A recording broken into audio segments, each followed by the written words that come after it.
When it comes to motivation, perhaps the most dispensable piece of advice I can give is don't act like an elephant.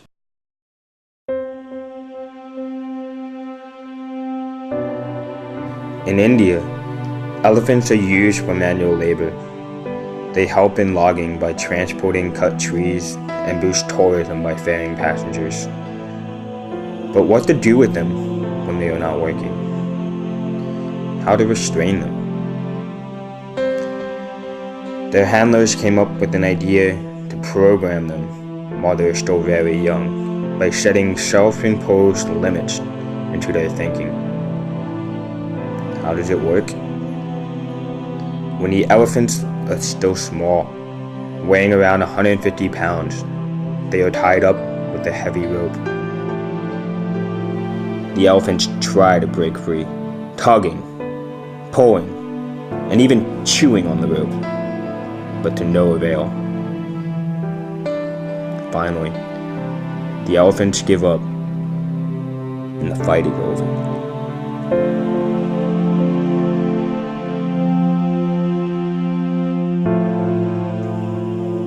From this moment on, they believe that there is absolutely no chance to get rid of the rope. They accept the fact that the rope limits them. And with this imprinted belief in place, their handlers are able to keep them tied up with small ropes. And even as adults, weighing 8,000 pounds or more, they never attempt to break free because they know they have no chance.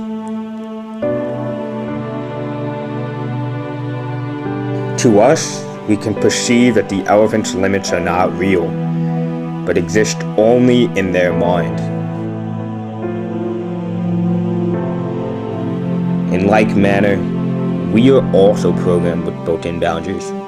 They are also not real, but exist only in our mind. But with these imprinted belief systems, with these inner boundaries, we are unable to live our lives to the fullest, to be as successful as we could be, to set and reach higher goals, to make 10 times more money as we do now, to build a successful business, to lose that stubborn body fat, to fulfill our true dreams and desires.